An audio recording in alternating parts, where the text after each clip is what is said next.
act to follow, am I right?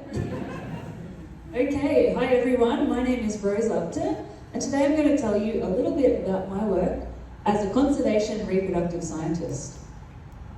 Now this is quite far from what I envisioned that I would grow up to be as a child when I first told my dad that I wanted to be a glitter maker. This is a real photo of me. I thought this would be a really glamorous job. I thought I would get to wear a fairy outfit to work every day, and that people would come to my little cottage and scoop glitter into their own little shaker jars. But then I watched this video and I found out that glitter is made in a factory. And it's an environmental abomination. To their credit, my parents were very supportive of their 4-year-old and didn't dash their dreams straight away. So I didn't find out until I was a bit older that I wouldn't get to be a professional fairy. But that was the end of my dream job. Sorry to any other prospective fairies out there in the crowd tonight. Naturally, I changed career paths and I became a scientist.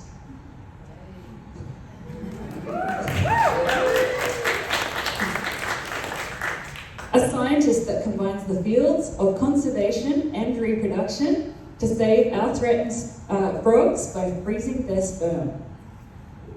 Of course, if I could go back and tell my younger self what I would really be when I grew up, actually, is that a bit weird? For a 4-year-old? Yes, you heard me. My research is focused on freezing frog sperm, but we'll get to that. In order to do my job, I work with a lot of ecologists, and I think that usually brings to mind something like this. We're a really happy bunch. We must get so much work done. Look at those clipboards.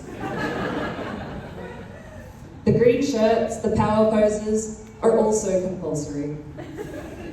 Of course, what people don't realise is that the data from those clipboards starts to pile up.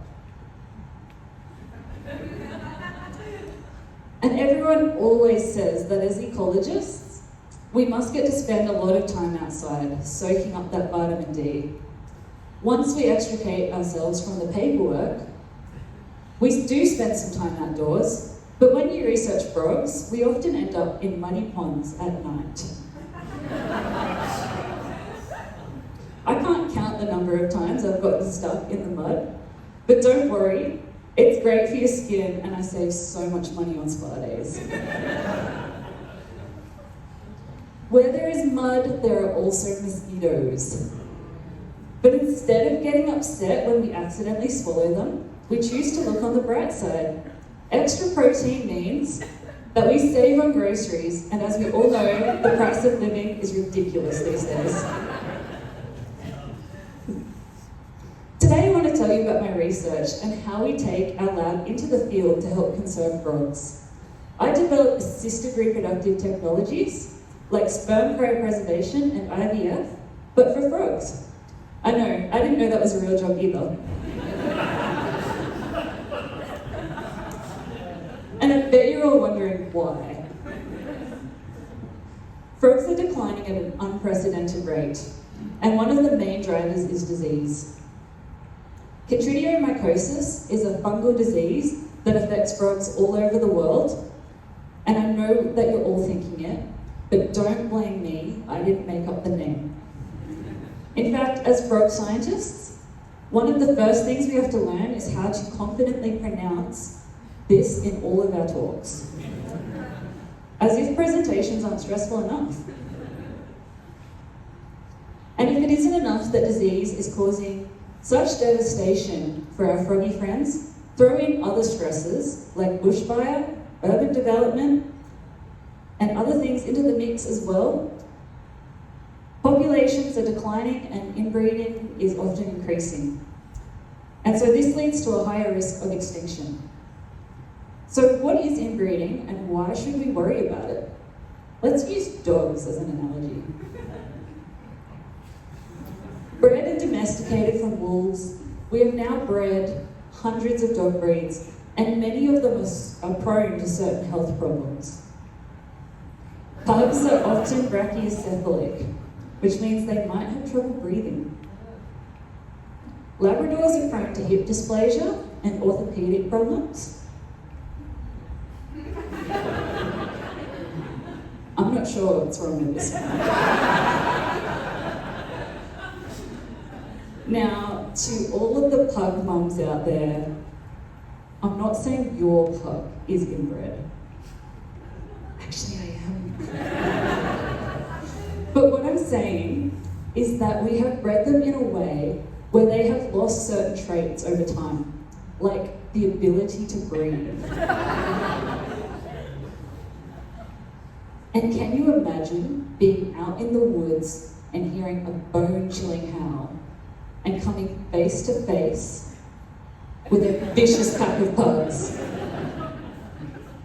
In a similar way, inbreeding in frog populations means that they may be less able to adapt to changing environment, like new diseases or changing climate. And that's where I come in. By creating a sperm bank for our frogs, we can use IVF to introduce genetics or reintroduce genetics from across different populations to mitigate inbreeding. We call this a biobank. Now, the number one question people ask me is, how do you collect frog sperm?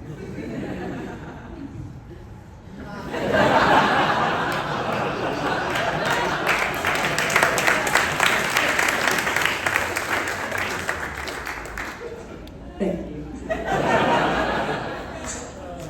It's standard practice to take the frog out to dinner first. A little mood music and dimmed lights can go a long way.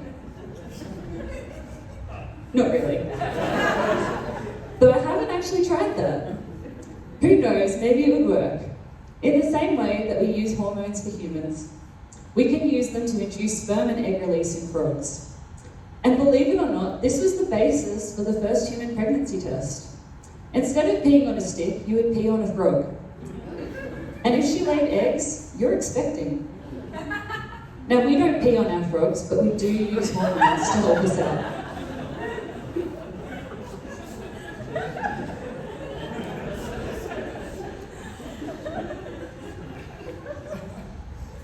Once we collect our sperm, we analyze the quality, including concentration and motility. Then we can freeze it for future use. Let me introduce you to some friends of mine. Meet Frogathan and Frogabeth. Frogathan is a gentleman, but he lives in a different population to Frogabeth. Frogabeth is looking for a genetically diverse darling. Aren't we all? Thanks to our biobank, we can bridge the distance between Frogathan and Frogabeth and help keep their populations genetically healthy. Now, if I've left you thinking that I can do all this work on my own, then I really should clarify that this is a team effort. And we bring our A game. Our mission, should we choose to accept it, is the conservation of Australia's most threatened frogs. Don't worry, this message won't self-destruct. And we are all super agile, resourceful, stylish, precise, and very high-tech. Now, I bet you're all thinking that a cool-looking bunch of scientists like us probably have a really nice, shiny lab to do their work in. Here I am, in my state-of-the-art lab. It has solar-powered heating all summer long. Beautiful ambience with the sounds of nature, including the sound of babbling brooks and buzzing blowflies. Most importantly, it's portable.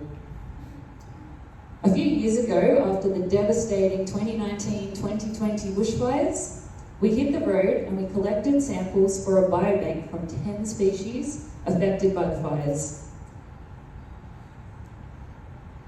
Protecting these valuable genetics to protect future generations of frogs, which in turn can be enjoyed by us for many generations to come. So thank you for coming along on this journey with me to see how we're making our mission possible. And thank you for inspiring me to realise at least part of my childhood dream. And since it was World Frog Day yesterday, I want to leave you with a parting message. But just another shout out to my colleague Ryan.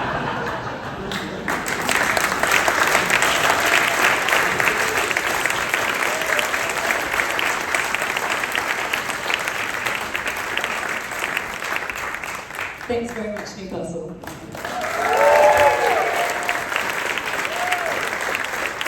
Thank you for